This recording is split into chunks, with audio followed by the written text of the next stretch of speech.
Bueno, a presentar a la doctora Laura Juliana Osorio, quien es residente de tercer año de Medicina de Emergencias de la Universidad de ICESI.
Buenos días para todos. Como les comentó el doctor Rojas, yo soy Laura Osorio, soy residente de emergencias de ICESI y la Fundación. Y vamos a hablar del paciente intoxicado y el abordaje inicial en urgencias. Entonces, los objetivos de la charla que les traigo hoy es definir qué es un tóxico y entender su etiología, conocer la epidemiología en el mundo y en Colombia. Vamos a hacer el abordaje inicial, definir las pautas diagnósticas, la sospecha clínica, vamos a ver pues, cuáles son las intervenciones críticas que hay que hacer en estos manejos y al final proponer un algoritmo pues, como de manejo y unas conclusiones. Vamos a hacer entonces, vamos a dividir la charla en 4 partes: introducción, evaluación inicial, diagnóstico, manejo y conclusiones. En cuanto a la introducción, entonces, esta gráfica me gusta mucho, sobre todo porque representa muy bien el servicio de urgencias y los pacientes pues, que nos pueden llegar con intoxicaciones, porque digamos que en urgencias tenemos que manejar pacientes con alta probabilidad de error por la incertidumbre que manejamos. Entonces, usualmente el paciente nos va a llegar con muy poco tiempo de evolución la mayoría de las veces y vamos a tener muchas manifestaciones que vamos a tener que saber interpretar adecuadamente para tomar las mejores decisiones para el paciente. Obviamente a lo largo del tiempo ya va a haber una mejor manifestación y mejor entendimiento pues como de la enfermedad. Sin embargo, en la línea morada es donde nos va a tocar trabajar a nosotros y muy probablemente con la mayoría de los pacientes de toxicología. Tóxico entonces viene del latín veneno y del griego tóxico, toxicón, que era básicamente hacia la época de Aristóteles veneno para empuñar las flechas, definido según la RAE con que contiene veneno o produce envenenamiento, y hacia, pues, en la época de 1943 a 1541, para Celso se introduce el concepto de dosis respuesta, donde pues propone que todas las sustancias pueden tener un límite tóxico dependiendo pues como de la dosis. Entonces, vamos a ver que el tóxico se puede conceptuar como toda sustancia química que dependiendo más de su cantidad que de su calidad dentro del organismo actúa sobre sistemas biológicos produciendo lesión o daño que pueden llevar a la muerte dependiendo pues como de la concentración y el tiempo. Entonces, ¿de qué depende el efecto tóxico de una sustancia? Entonces, pues como de la vía de administración, que puede ser oral, térmico, intravenoso, liberación inmediata versus retardada, del metabolismo, de la distribución y de la eliminación. Las intoxicaciones en urgencias entonces es una patología frecuente, es una patología que, como les decía al principio, requiere un reconocimiento temprano y un manejo adecuado para ver resultados favorables, que el desenlace va a depender también de factores intrínsecos pues, como de la sustancia, y que la exposición pues, puede ser accidental o intencional. La epidemiología en el mundo, entonces se ha visto que hay un aumento del consumo pues como de sustancias, más o menos del 26% desde el 2010. Se habla que en este momento una de cada 18 personas de entre 15 a 64 años consume algún tipo de sustancias, que el principal sustancia, pues como hasta el 2022, en datos de este registro internacional, es el cannabis, siguiendo los opioides, anfetaminas, cocaínas y éxtasis. Entonces las muertes por sobredosis, esta es una tabla pues como recolectada hasta el 2018, pero se ha visto que a lo largo del tiempo ha venido pues como un aumento. Hacia 2020, 2022 hubo un leve descenso, pero otra vez estamos pues como en aumento. La muerte por sobredosis según sustancias, entonces principalmente pues como los narcóticos, opioides y ya pues como en otras pues escalas estimulantes, benzodiazepinas y antidepresivos. Pero digamos que nos vamos a centrar en Colombia, donde datos pues como del año pasado, de los informes que saca el Instituto Nacional de Salud, vamos a ver que hay una prevalencia de intoxicaciones en mayores mujeres con 53.8%, que estas intoxicaciones usualmente se van a dar en cabeceras municipales. Y se presentaron el año pasado 2.759 casos totales de intoxicaciones, siendo un poco más de la mitad pues intoxicaciones con intencionalidad suicida. La prevalencia del consumo de consumo de sustancias en Colombia, pues principalmente alcohol, después tabaco, ya después van pues como sustancias como marihuana, cocaína y medicamentos. Cuando vemos el porcentaje de intoxicaciones en Colombia 2023, lo que les decía, una disminución entre el 20 y el 22 y ahora otra vez estamos pues como en aumento. Esta es la incidencia por cada 100.000 habitantes, estamos como entre el 5 y 6 de incidencia. Y las intoxicaciones, pues digamos que ha sido mayor por otro tipo pues como de exposición. Cuando vemos por grupos de sustancias, vemos que cuando hay intoxicaciones por intención suicida, principalmente pues como que se va a dar por medicamentos. Sin embargo, las intoxicaciones por otro tipo de exposición va a ser principalmente por sustancias psicoactivas y va a estar un poco más dividido pues como los porcentajes entre plaguicidas, otras sustancias químicas, medicamentos y las otras sustancias que ustedes ven ahí. La vía de exposición principal oral 80.5%, el tipo de exposición intencional suicida mayor 47%, accidental un 20%, y el lugar de exposición principal, el hogar de 77.5%, vía pública 9.6% y el lugar de trabajo 6.3%. La distribución de las intoxicaciones por grupo de edad y por grupo de sustancias, entonces vamos a ver que por medicamentos va a aumentar principalmente hacia los 15 años y ya después pues, se va a ir disminuyendo, que las sustancias químicas en general pues como que siempre van a estar ahí presentes. Y en las intencionalidades pues hacia las menores edades van a ser accidentales y ya pues hacia los 15 y en adelante va a aumentar ya la proporción de intencionalidades homicidas, suicidios o intentos de suicidio también.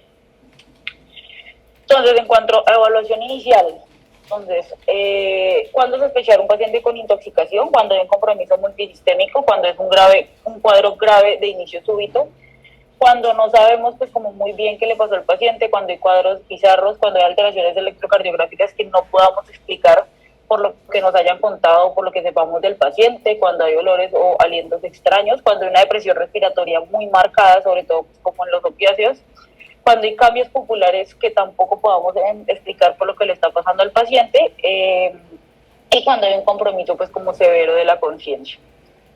Entonces el enfoque inicial siempre tiene que ser la evaluación rápida de la estabilización. Esta pues evaluación rápida en general en todos los pacientes pues que le llegan a una urgencias críticos se hace a través del ABCDE, enfocado pues como a cada patología, entonces vamos a ver pues como cada uno de estos más adelante. Y es muy importante que todos los pacientes que lleguen con el estado pues como mental alterado se debe medir pues como una glucometría. Entonces, dentro de la evaluación también está pues como descartar otras etiologías rápidamente. Entonces, uno que hace, uno evalúa al paciente, si tiene más información, aprovecha la información de los acompañantes o el personal de APH que le haya traído el paciente identificar signos o síntomas que puedan estar matando al paciente, principalmente actividades eléctricas tanto cardíacas como neurológicas, y hacer uso de las herramientas que uno tenga a la mano, como son los gases arteriales, el electrocardiograma, la glucometría. Y si bien no es el enfoque de la charla, pues dentro de los servicios de urgencia se ha visto un aumento del uso del ecógrafo, que nos va a permitir también pues evaluar al paciente de una forma más integral. Determinar clínicamente el toxidrome, entonces vamos a tener presente, pues, digamos, el estado, pues bueno, la piel, que es como lo describe, el tracto gastrointestinal, vamos a ver cómo está pues, como, digamos, si hay retención urinaria o no, la respuesta pupilar, y cómo está pues, si hay algún movimiento anormal dentro de los pacientes. Entonces, si vemos pues que hay diaforesis y hay una midriasis, pero pues digamos rápida, podemos hablar del simpático mimético, si el tracto gastrointestinal está disminuido, si hay una midriasis, pero pues es más lenta, un anticolinérgico, igual si hay una retención urinaria, y si hay clones, hiperreflexia, hipertonía, pues podremos hablar de serotoninérgico. Sin embargo, pues esta es la tabla como que en general, pues digamos hay muchas tablas, pero es la tabla general que uno conoce pues como dentro de los toxidromes, donde dependiendo de la frecuencia cardíaca, la respiración, la temperatura, las pupilas, los sonidos del tracto gastrointestinal, y si hay diaforesis o no, pues vamos a poder clasificar entre los toxidromes grandes, que son los anticolinérgico, colinérgico, opioide, simpático mimético y hipnótico sedante. Es importante tener en cuenta otros toxidromes como la abstinencia, los animales venenosos, los síndromes intrapiramidales, las bombas de tiempo, plantas tóxicas y delirium, que nos va a poder pues como confundir, y pueden haber manifestaciones pues, de diferentes sistemas. ¿Y esto por qué es importante? Entonces, porque a partir de la identificación de un toxidrome específico o de una sustancia, pues vamos a poder usar rápidamente antídotos. Obviamente acá es un ejemplo de algunos de los antídotos lo que vamos a poder usar para, digamos, manejar pues como al paciente. Entonces, por ejemplo, si el paciente está con depresión de la respiración severa, en una intoxicación por opacios, uno pues puede usar naloxona. Con las benzodiazepinas del fluoxetinil, con la metahemoglobinemia, el azul de metileno, con las heparinas, la protamina, y pues digamos como así hay varios ejemplos que podemos usar pues, al inicio. En cuanto a las bombas de tiempo, es importante saber que las intoxicaciones no siempre se van a manifestar en las primeras 24 horas. Entonces, que estos pacientes, sobre todo, pues como de estas sustancias que se ven acá, se puede ver asintomático las primeras 24 horas, donde uno ya, digamos, hace la evaluación y le dice como al paciente como ya se puede ir para su casa porque no pasa nada, pero a las 24 horas es donde pueden comenzar efectivamente pues como todas las manifestaciones. Entonces hay que tenerlo en cuenta para no pues como ir pues como dar ingreso seguro a un paciente que efectivamente todavía no se puede ir. Y ya hablando del diagnóstico y el manejo, entonces como les contaba, siempre es importante hacer el abordaje con el ABC del paciente, porque esto nos va a permitir descartar las patologías críticas que puedan matar al paciente, que principalmente es el compromiso pues como de la vía aérea o neurológico severo, y las alteraciones eléctricas tanto cardíacas como neurológicas. Y ya después, digamos, un poco más controlado, si el paciente no está críticamente enfermo, uno hace juicioso la historia clínica, el examen físico y las pruebas diagnósticas. En cuanto a la historia clínica, es muy importante saber cuál fue la sustancia responsable, con el nombre común, con la presentación, con el color, el olor, el sabor, porque no siempre le van a decir a uno la sustancia. Entonces es muy importante indagar con los familiares o con si tienen fotos o pues, en fin, con todas las herramientas que podamos para poder identificar la sustancia. El cómo, entonces si fue vía oral, si fue inyección, si fue tópico o si fue una contaminación, en dónde fue, si fue en el hogar, si fue en el trabajo, cuándo. Entonces tratar de buscar la hora y la fecha específicas, qué pasó antes, qué pasó después, y en el cuánto es más fácil pues que los pacientes identifiquen, sobre todo cuando es tomado cuántos sorbos ingirieron, más que hablar de mililitros o hablar pues como de cantidades específicas. Adicionalmente, pues hay que preguntar los antecedentes farmacológicos, comorbilidades, si hay alergias, si hay algún otro producto en el sitio de intoxicación, y las poblaciones especiales, pues, por ejemplo, las embarazadas. Y la intencionalidad, que pues siempre hay que saberla, si fue accidental o ocupacional, la intencional si fue recreativo del suicidio o si ya hablamos pues como algo delincuencial. Cuanto al abordaje de la A y la B, entonces nos vamos a preguntar si el paciente necesita soporte de oxígeno o si necesita ventilación mecánica. Entonces, a la derecha de la pantalla hay una tabla donde nos va a decir los compromisos o las sustancias que nos pueden comprometer pues como esta categoría, y lo más importante es evaluar pues como la frecuencia respiratoria y el patrón respiratorio. ¿Por qué? Porque hay que prevenir rápidamente si el paciente efectivamente requiere pues como una intubación orotraqueal. Entonces, digamos, ¿cuáles son los pacientes que probablemente podrán requerir una intubación orotraqueal? Entonces, cuando hay ingestión e inhalación de corrosivos, cuando hay anafilaxias, edemas pulmonares, broncorreas, cuando hay depresión del sistema nervioso severo, cuando hay déficit neurológico como en los ACVs, que puede ser pues por cocaína, convulsiones, cuando hay broncoaspiración o cuando hay una hipercapnia severa. En cuanto a la circulación, entonces vamos a ver de principalmente presión arterial, frecuencia cardíaca. Entonces podemos también pues ver todas las sustancias que nos van a producir pues como alteración en estos dos ítems, como en los cuadros que les dejo ahí en la presentación.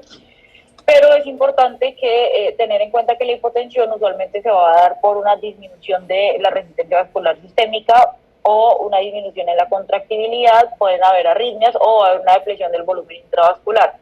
Por el otro lado, la hipertensión se va a dar por una sobreestimulación, pues como del sistema simpático, un aumento de la resistencia vascular sistémica y una contractibilidad.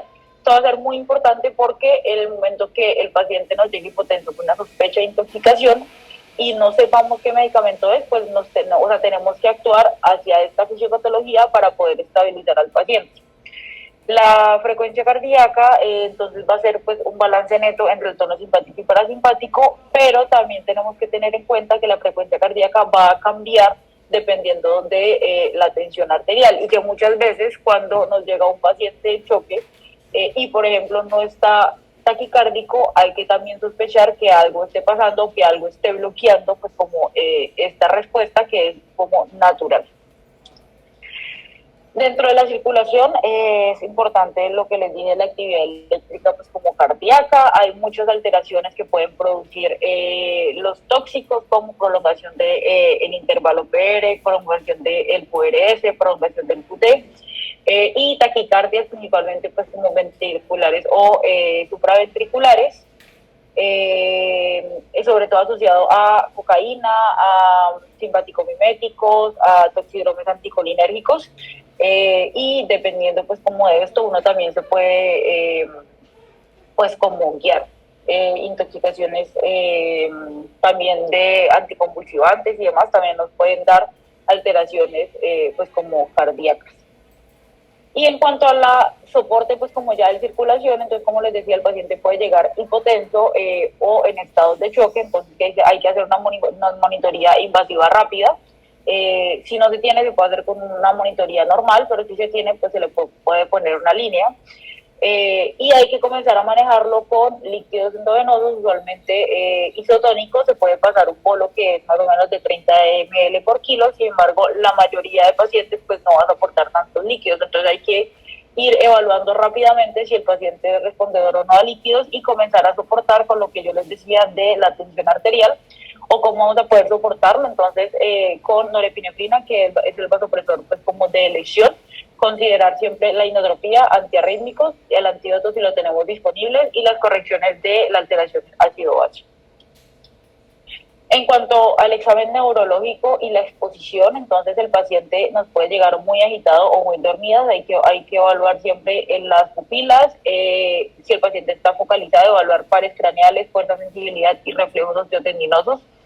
Y en cuanto a las convulsiones, hay sustancias pues como que nos pueden o potencialmente inducir pues como convulsiones, como la insulina, los hipoglicemiantes, los antidepresivos, los agentes simpáticos miméticos, los síndromes de abstinencia, los metales y la isoniazida.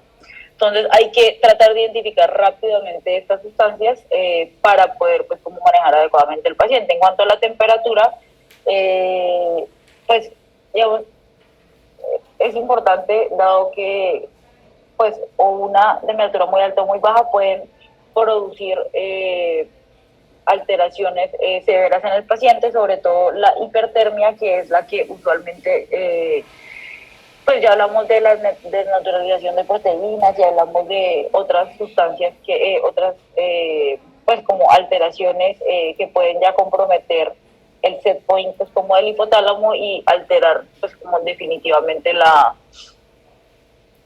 temperatura. En cuanto a olores, hay que estar pues como muy pendiente cuando llegue pues como el paciente.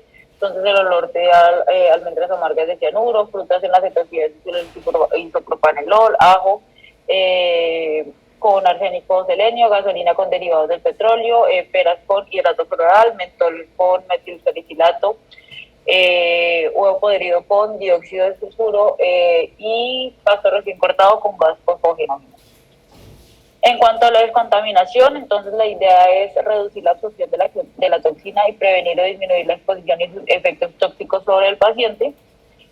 Puede ser térmico, ocular o gastrointestinal. De estas últimas, pues realmente la gastrointestinal es como la más debatida y en teoría, pues más hacia el desuso. Ya lo vamos a hablar. En cuanto a la cutánea, entonces la idea es evitar exposiciones secundarias.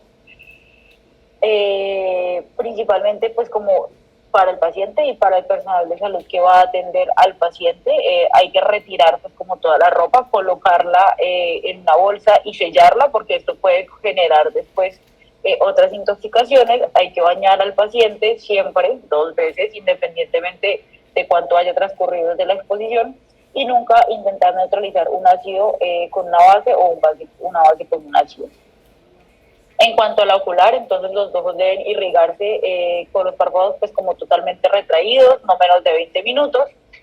Se debe usar una pues anestésico local porque esto claramente pues molesta y lo que se puede hacer es una irrigación continua con 1 litro de solución salina, pues digamos pues para hacer toda la descontaminación. Y siempre se puede hacer con tiras pues, como de papel de reactivo de pH para digamos, acercarnos un poco más hacia qué tipo de sustancias nos estamos encontrando. En cuanto a la gastrointestinal, es importante evaluar el riesgo-beneficio. ¿Qué opciones, pues, en teoría tenemos? Lavado gástrico, carbón activado, irrigación intestinal continua y catárticos osmóticos. Realmente catárticos pues no está recomendado. El lavado gástrico y la irrigación intestinal continua, pues cada vez lo que he visto y lo que está en la literatura es que digamos tienen indicaciones muy puntuales para hacerlo y sobre todo tiene que ver con el tiempo de ingesta pues como de la sustancia, y el carbón activado también tiene indicaciones pues como específicas, pero la evaluación del riesgo-beneficio va a estar centrada en sustancia y dosis ingerida, en el tiempo transcurrido desde la ingesta, en el estado clínico del paciente y ya en factores pues, como específicos y muchas veces también de pues la voluntad del paciente si quiere o no, sobre todo si está pues como en estado pues de alerta o en un grado de 15.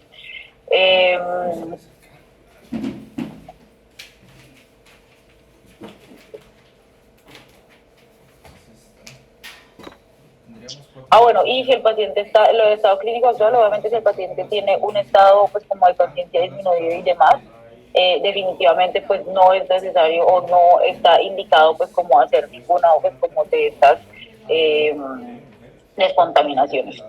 En cuanto a los laboratorios, pues siempre hay que pedir pues, función renal, la glucometría que les dije al principio, gases arteriales, no solo para ver el trastorno de la respiración, sino es muy importante ver pues el estado ácido-base, el anion gap, y los electrolitos que pues pueden salir en una tira de gases arteriales.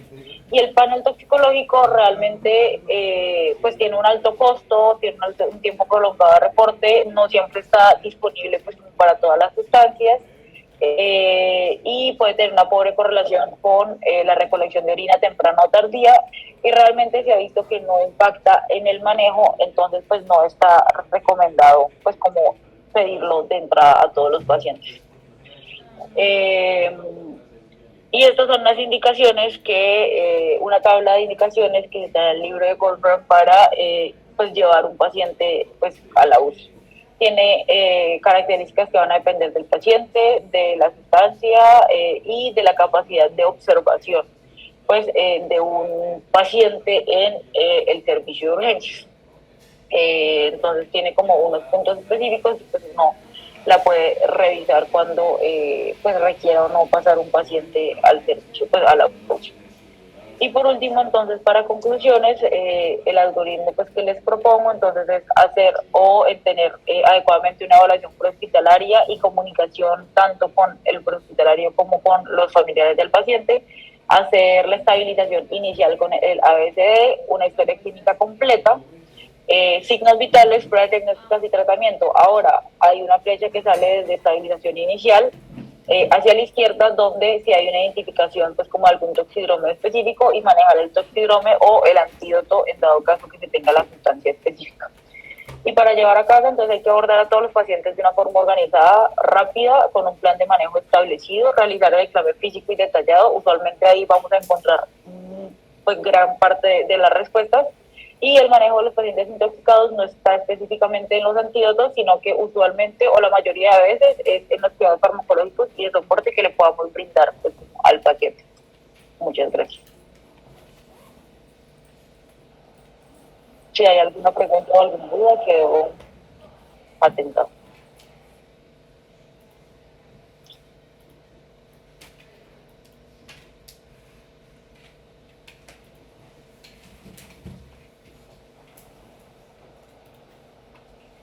Dudas, preguntas.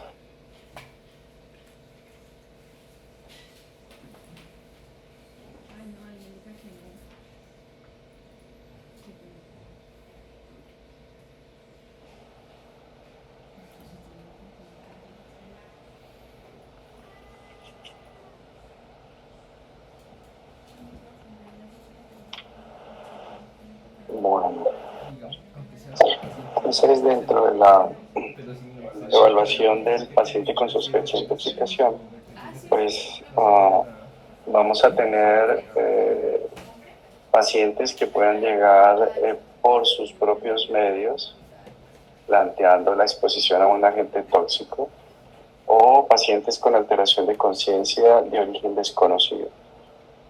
Si este es el caso, pues la idea es evaluar muy bien a través de un excelente examen físico y neurológico si el paciente cuenta con algún toxidromo específico para ser intervenido inmediatamente.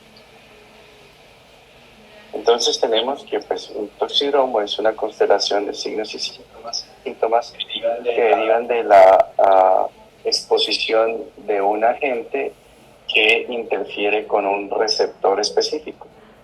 De ahí que existen varios toxidromos que son, digamos, de los más conocidos. Tenemos el toxidromo sedante hipnótico, donde el paciente tiene una alteración del estado de conciencia importante sin mayor compromiso cardiovascular.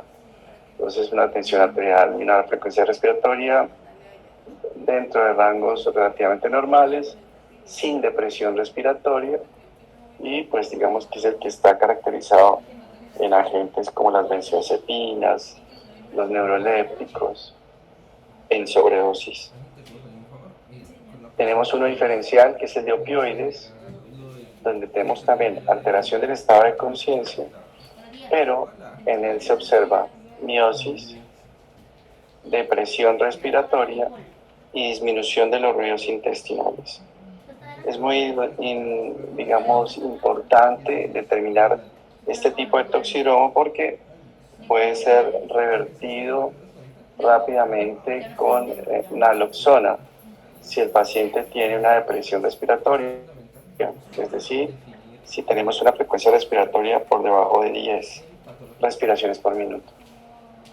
Los antídotos no son profilácticos. La naloxona y el flumazenil no son para despertar pacientes. Lo que se busca es que el paciente asuma su centro respiratorio. Se administran en bolos sin diluir y se genera una dosis de acuerdo a la respuesta observada. Entonces, tenemos toxidromos de pacientes que tienen agitación. Está el simpático mimético, que es producido por sustancias como la cocaína, las anfetaminas, las metanfetaminas, donde vamos a tener paciente con una agitación psicomotora, pero a nivel cardiovascular vamos a tener taquicardia, hipertensión, se puede tener taquipnea, vamos a tener un paciente diaforético, rojo, caliente. Los ruidos intestinales pues, pueden estar normales, puede tener algo de hiperreflexia. Y como diagnóstico diferencial tenemos el toxidromo anticolinérgico, que es producido por sustancias como la atropina y derivados de la misma. En esta vamos a tener también agitación psicomotora, una piel roja, seca, caliente, con mucosas secas, a un paciente midriático, igualmente taquicárdico, hipertenso, pero en él vamos a tener unos intestinales disminuidos y vamos a tener una retención urinaria por el efecto anticolinérgico. Y otro toxidromo que puede ser frecuente es el de los inhibidores de colinesterasa. Aquí tenemos los pesticidas, carbamatos, organofosforados, que son los que vamos a ver la próxima semana. Es un toxidromo caracterizado por el efecto sobre receptores muscarínicos. Vamos a tener broncorrea, bradicardia, hipotensión, miosis. Tenemos un paciente muy húmedo. Es un paciente con diaforesis, epífora, cialorrea, broncorrea. Hay relajación de esfínteres. Adicionalmente, si hay efectos sobre receptores nicotínicos, vamos a observar movimientos anormales, fasciculaciones, mioclonías y una debilidad generalizada. Entonces, si tenemos un toxidromo colinérico muscarínico y tenemos bradicardia o broncorrea moderada severa, podemos utilizar atropina. Si tenemos una debilidad generalizada que pueda comprometer la ventilación del paciente, podemos utilizar oximas. Son medicamentos que tienen elementos nuevamente puntuales que buscan revertir los síntomas que pueden llegar a comprometer la vida del paciente. Entonces, cuando evaluamos un paciente con alteración neurológica, pues vamos a hacer un muy buen examen físico y neurológico. Es importante siempre los signos vitales, incluida la temperatura, porque hay sustancias que pueden producir hipertermia o otros agentes que pueden producir hipotermia. Siempre que se describan las pupilas, el diámetro pupilar, porque el diámetro pupilar nos indica si el paciente tiene una miosis o una midriasis, y esto nos lleva a poder armar un toxidromo. Si ustedes solo colocan que son reactivas o no reactivas, pues realmente no estamos dando o aportando muchos datos. Entonces siempre se debe describir el tamaño y su interpretación. Entonces si son pupilas de 1 milímetro que marcan una miosis, o pupilas de 5 o 6 milímetros que marcan una midriasis. No olvidar dentro del examen físico los ruidos intestinales, si están aumentados o disminuidos, también son de valiosa importancia. Si el paciente tiene mucosas secas, si están húmedas, si está diaforético, piel, si la piel está enrojecida, si está pálida, si hay algún tipo de lesiones que sugieran, por ejemplo, venopunciones o una lesión de una mordedura por serpiente, por ejemplo. Entonces, toda esta descripción es supremamente importante.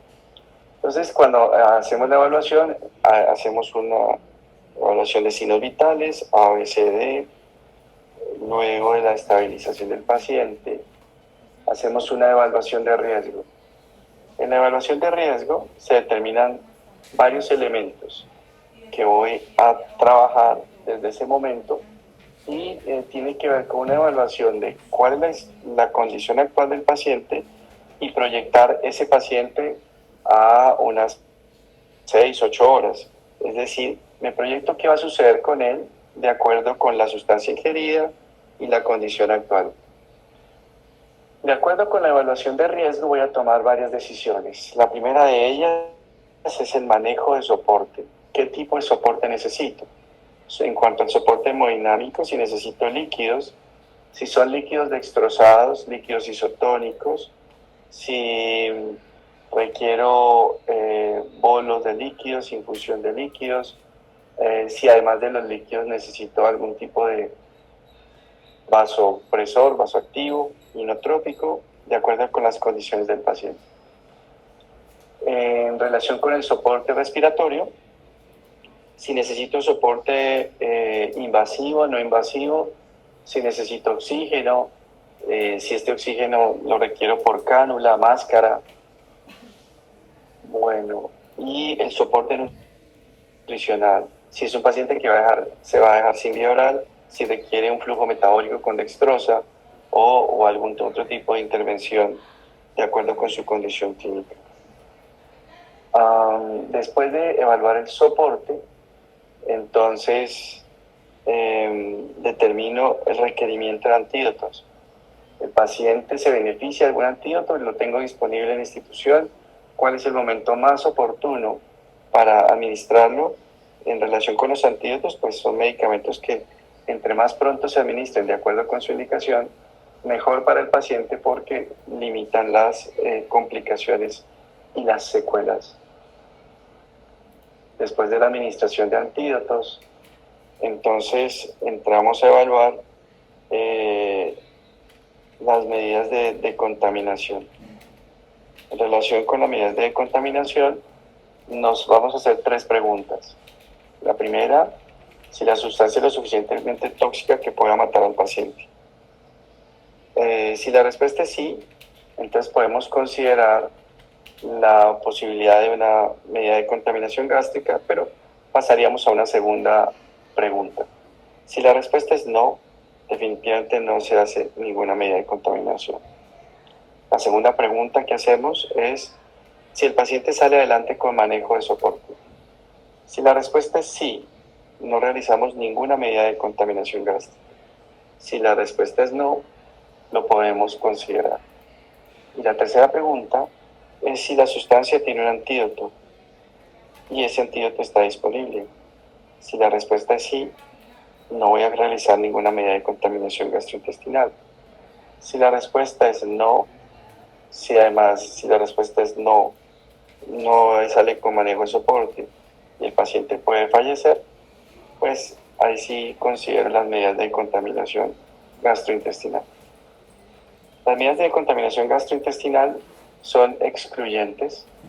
Quiere decir que usted puede definir cualquiera de 3 medidas de acuerdo a la condición del paciente. Puede definir la realización de un lavado gástrico, puede realizar la administración de una dosis de carbón activado o puede realizar una irrigación intestinal total. Cada una de estas tiene unas indicaciones. No es una buena práctica realizar un lavado gástrico y luego colocar carbón activado, porque el lavado gástrico tiene una menor efectividad y estoy perdiendo el beneficio de una medida de mayor efectividad como la dosis de carbón activado. El lavado gástrico tiene una eficacia, si ustedes lo realizan a los 30 minutos, alrededor del 30%, Si ustedes lo realizan alrededor de una hora, tiene una eficacia entre el 8 y el 10%. Si ustedes administran una dosis de carbón activado dentro de los primeros 30 minutos, su eficacia es del 50%. Pero si lo realizan hacia la hora, ya está baja hacia el 33%.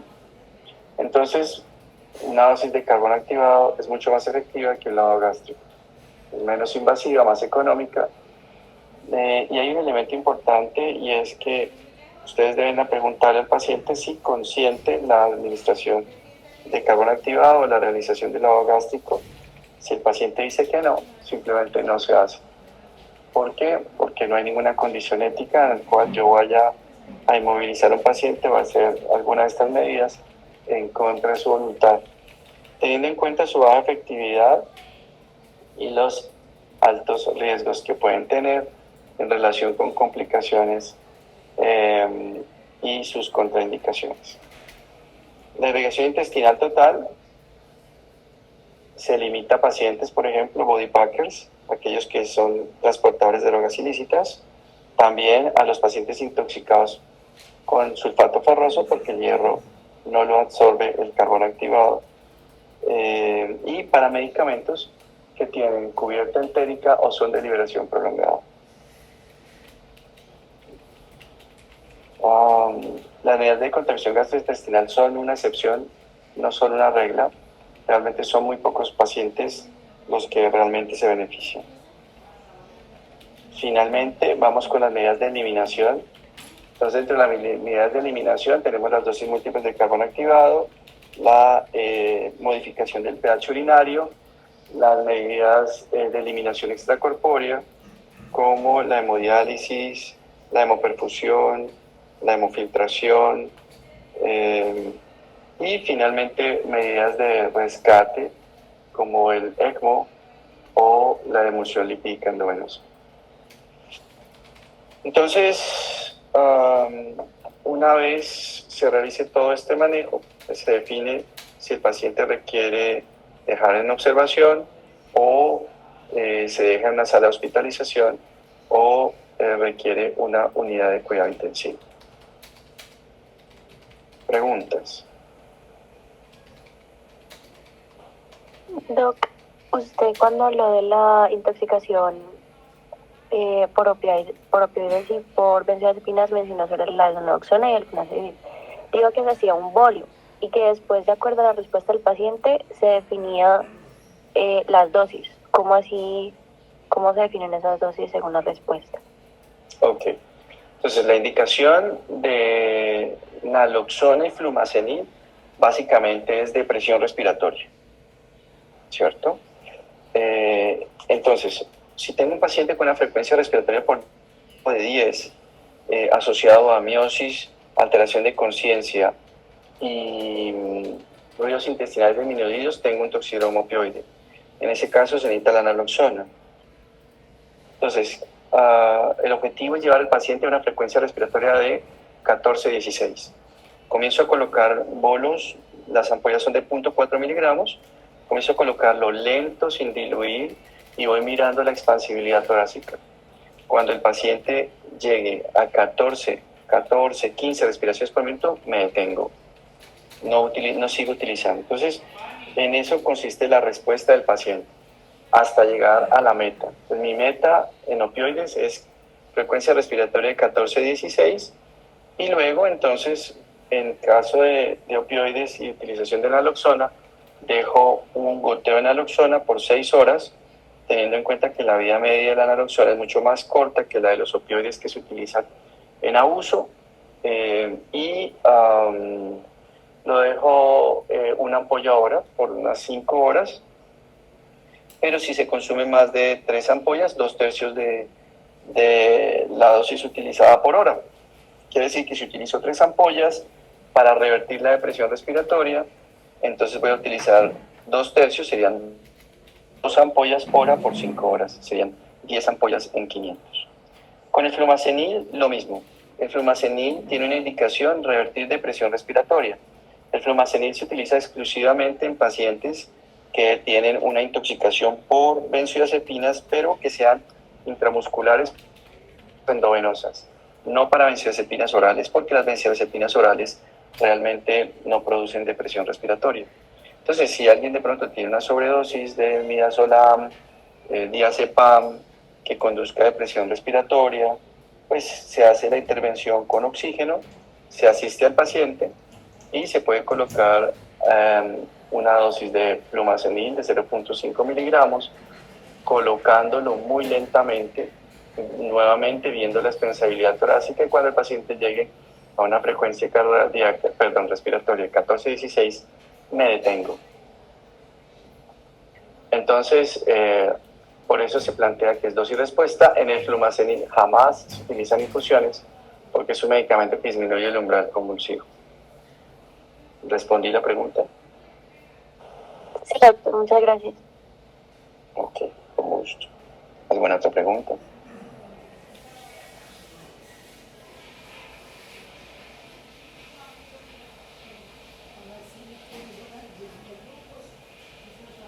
Bueno, si no hay más preguntas, entonces dejamos ahí.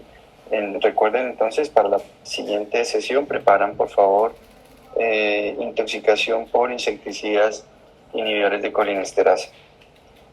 Que tengan un buen día. Hasta luego, gracias. Hasta luego, doctor, gracias.